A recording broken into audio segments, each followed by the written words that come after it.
good. You ladies know how to celebrate. That's good, because you're going to be doing a lot of celebrating this evening. That's what we got lined up tonight. Before we get started, I want to take a moment to talk about something that I find really fascinating. Now, what I find fascinating is this, the public stage.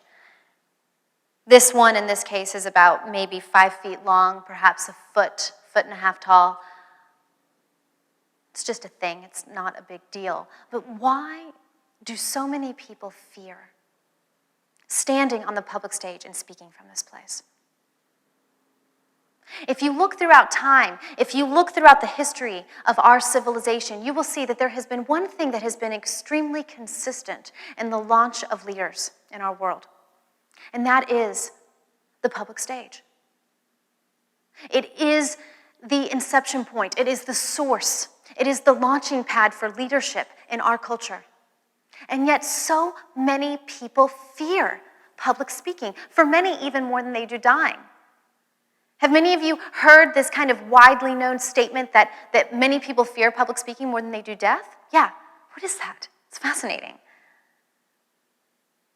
And yet I believe that it is imperative, that it is crucial for women to claim the public stage if we are to truly see an upswell, an amplification in women's voices and in women's leadership in our world. How many of you have heard this statement by the Dalai Lama, something that he said in 2009? He said that the world will be saved by the Western woman. Have you heard this? Yeah. Amazing statement. But I believe that there is something very important to add to this statement. I believe that the world will be saved by the Western woman who speaks up. Yes.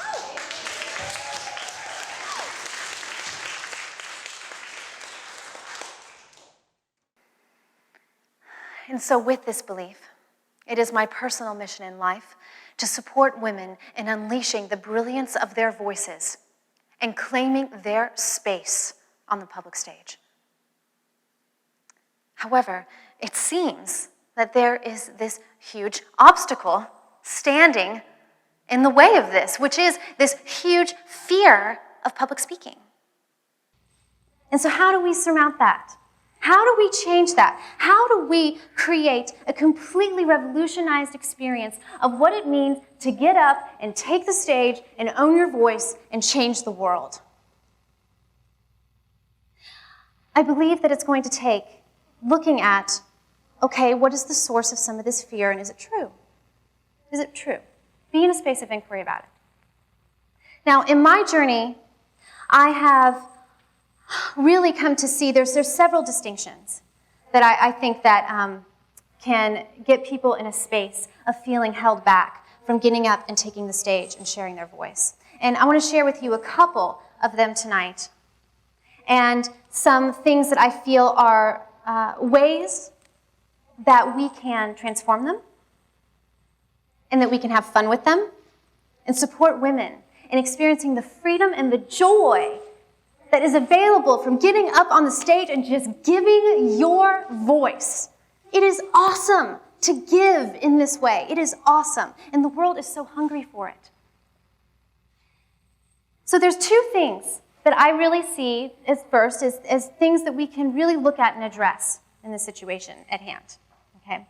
One is, what is this fear, this thing we call fear of public speaking? What is this thing that occurs when we go to get on stage or get in front of a video camera or lead a workshop or even send out a blog post or whatever it is?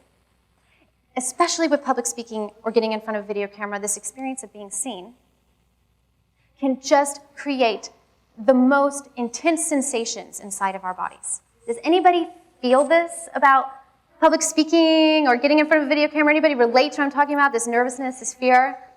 I have it so intense. It has been this experience of feeling so afraid, and so afraid of being rejected, the shame that can come up in that, the fear of being alienated by people, of being looked at as an idiot, has been a source of enormous struggle and pain for me in my life. It has held me back from getting my voice out into the world. It has held me back from sharing my brilliance, the things inside of me that so long to be shared. And that internal struggle has been a source of incredible suffering. And the more that I've talked with women, I realize that I'm not alone in this experience. This is a common experience amongst people. And so what I want to look at is, let's look at the situation. What is going on with this feeling inside of our body that we call fear when you're about to go on stage or get in front of a video camera? And what I want to propose as a possibility is that maybe it's not fear. Maybe this is the feeling of your power. Maybe this is what it feels like to have your entire being hooked up, plugged in to the voltage of the universe, getting ready to come through and speak as you to the world. Maybe this is what that feels like. And we've just so misidentified it for so long that we have tried to make it go away or try to shove it down or get over it or conquer it or all these other things. Maybe we can learn to party with it.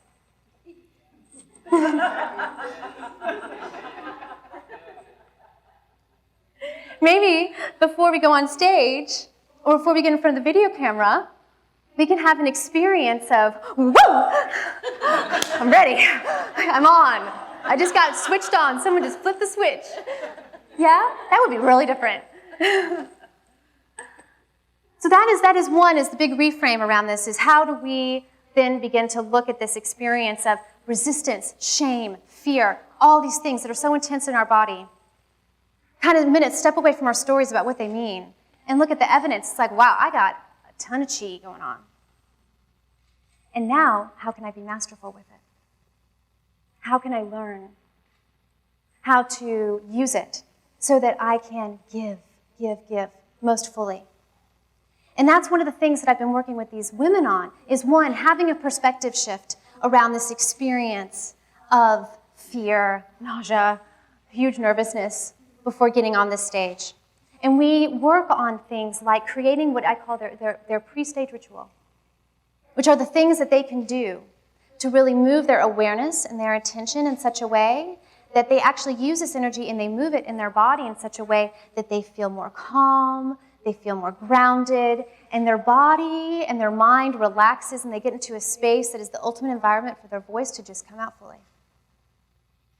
And that's one of the things that we've been working on. That is something they have been practicing, and I must say, have been becoming extremely masterful at. And the second thing that I want to share with you is something that I see as something that is really intense, that only as a woman do I know this. I'm not a man, so I can't relate to what that experience, but as myself, I know that for me, another core part of suffering in my life has been believing that somehow, if another woman really shines and succeeds in the world, that I may not be doing enough. That I may look at a dear friend who is just rocking it. She's just launched a book, she's going on speaking tours, she's getting famous, all this stuff. And I look at her and I'm really happy for her, but there's still some part of me that's like, my mind goes to, oh God, I'm not doing enough, I'm not good, people don't like me. It just goes into a tailspin. It's as if there is a scarcity on shining on this planet. Does anybody else experience this? Yeah, even though there could be, and I experience this, I have the most amazing, celebrative, extraordinary women friendships. I absolutely celebrate the glory of women in my life. And there is also still a place where my mind goes that thinks that I am somehow not doing enough. And there is a sense of competition that gets in that space. There is a sense of feeling down and self-doubt about myself. And the more that I have come out and shared about this with women, I realize this is a very common experience. And I've come to see that in this world, what I want to share about, what is it that maybe in some way holding back the incredible surge of the brilliance of women in leadership. And I think that has been happening so much in the last few generations, in our country and around the world. Absolutely. And there is so much more opportunity to go even further. What is it that might be a little bit like a stalemate on that? And I really see that I believe there is a bit of a silent war going on around the planet between women. That somehow this sense of competition, and if another woman shines, I may not be doing enough. This sense of not feeling enough. Not really, even though you love your friend so much, if she shines a little bit, there's just this little, like, begrudging, just a little, or a little, it's not a full celebration and party because I'm feeling bad about myself in some way. And this silent war, I think, that's going on is a huge thing. I think it's one of the things, as I've spoken with so many women about this, and is so true of myself, that the experience of if I go out there and I shine, will I lose my women friends? Will I lose this love in my life? And that love, honestly, is my highest value. And so what do you do when you're at war with something that you could lose to something that you value the most in your life? And I believe that it is this thing that goes on in this silent way between women, that if we can revolutionize that, we can see a surge unlike anything this world has ever seen before in women feeling the freedom, the full throttle to get their voices out there. And so tonight, what we're going to play with tonight is that we are going to become what I call the fertile listening for these women, yes? The kind of listening that so celebrates them. That so the minute she gets up on this stage, man, you look at her, she is already won. Yeah? You see her perfection. You see the beauty of what is happening right here. Wow, this is a woman blossoming right before my eyes. What a flippin' miracle. And that we can step into a space of celebrating these women as opposed to the kind of thinking that's like critical, a little judgmental. Those thoughts might come up. They do. That's the mind. Yeah, that happens. But then we can choose to come back to really finding, acknowledging and celebrating them. Now, I have a woman in my life that has been a profound teacher for me. If you don't know who she is, I highly recommend you know her. Her name is Regina Thomasauer. She's the founder of Mama Gina's School of Womanly Arts in New York City. And I've learned many things from this woman. One of the things that I have learned from her is something she once said, is that men really grow through being challenged. They love that. They really grow through being challenged and acknowledged, absolutely. They really love that challenge. That women really blossom through being celebrated. Isn't that true? Yeah. Didn't you just love to be celebrated? And you're like, yeah, it's so right. I am fabulous. That we can celebrate someone and be like, wow, you are amazing. That was amazing. And then we can say, you know what I would love to see to make that even better? We can give feedback like that in our life. That kind of relationship and communication is so available to us. And so tonight, I would love for you all to step into the space of the most extraordinary audience of these women's dreams. And when they come out here to give their speech and they walk out there and I announce their name, that they get a standing ovation right from the very beginning. Okay? Standing ovation right from the very beginning. And when they leave, they get a standing ovation, whether they got up here and they remembered everything that they wanted to say, or they got up here and they were like, I have no idea what I was about to say. Could happen. It happens all the time. But that we can show them how profoundly loved they are by the women in their lives, by having the gumption, by having the courage and the depth of commitment to whatever it is that they are up to doing in this world, to get up here and say it is so. So here's what I would love for you to do. We're going to do a practice round. I can already tell you guys are really good celebrators. So here's what we're going to do, okay? You're going to be getting on your feet a little bit this evening. I know you probably thought you were going to come here and sit all the time, but I know ladies like to be moving around. So what we're going to do is I would love to practice on the count of 3. We're going to do it one more time. You're going to stand up and give an awesome standing ovation. Are you ready? Okay. 1, 2, 3.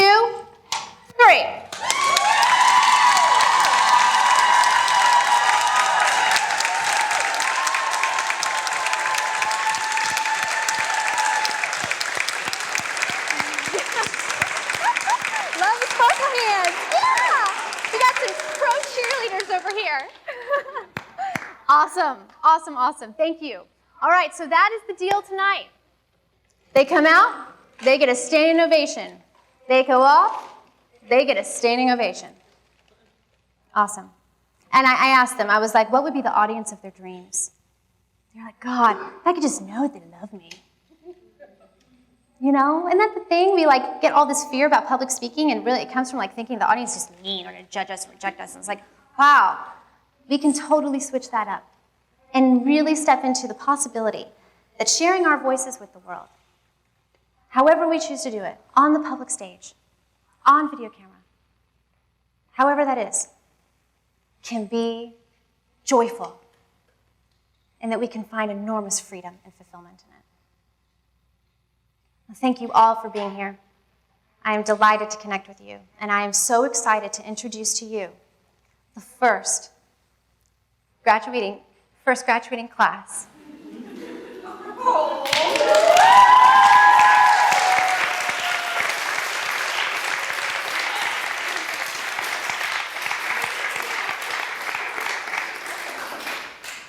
The first graduating class of the School of the Well-Spoken Woman.